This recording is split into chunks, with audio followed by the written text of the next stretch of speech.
Hi அஸ்ஸலாமு அலைக்கும். இட்லி, தோசை அப்படின்னு மாறி மாறி போய்க்கிட்டு இருக்க வாழ்க்கையில, திடீர்னு நாக்கு ஏதாவது டேஸ்ட்டா வேணும் அப்படின்னு சொல்லி ஸ்ட்ரைக் பண்ணும். அந்த மாரி டயத்துல நீங்க இந்த மாரி ஒரு பிரெட் சாண்ட்விச் போட்டு குடுத்தீங்கன்னா, வீட்ல உள்ளவங்க எல்லாரும் குழந்தைங்கலேருந்து பெரியவங்க வரை எல்லாரும் விரும்பி சாப்பிடுவாங்க.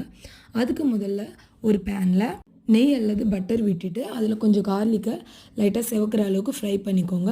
அதுக்கப்புறம் அது ஃப்ரை ஆன பிறகு 2 பல்லாரி சேர்த்து இருக்கோங்க.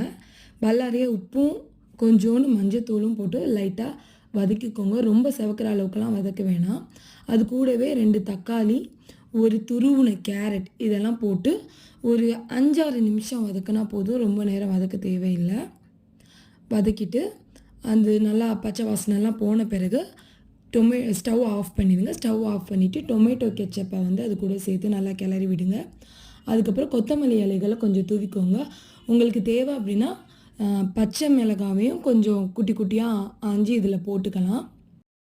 இப்ப பிரெட்ட ரோஸ்ட் பண்ணதுக்கு தேவையானத செய்யலாம். நான் வந்து 3 முட்டை, அது கூட 2 ஸ்பூன் அல்லது 3 ஸ்பூன் ஜீனி போட்டுக்கோங்க. உங்க சுவைக்கு ஏத்த மாரி.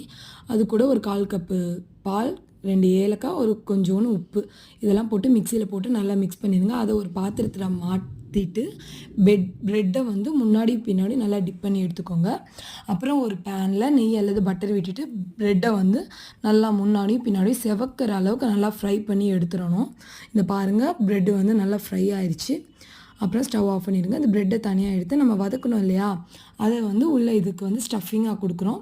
ஸ்டஃப் பண்ணிட்டு அதுக்கு மேல இன்னொரு பிரெட்ட வச்சுருங்க. அவ்வளோதாங்க பிரெட் சாண்ட்விச் ரெடி. இது ரொம்ப ரொம்ப டேஸ்ட்டா இருக்கும். எல்லாருமே டெஃபினட்டா இத ட்ரை பண்ணுங்க. என்னோட வீடியோ பிடிச்சிருந்தா லைக் பண்ணுங்க. என்னோட சேனல சப்ஸ்கிரைப் பண்ணுங்க. தேங்க் யூ ஃபார் வாட்சிங்.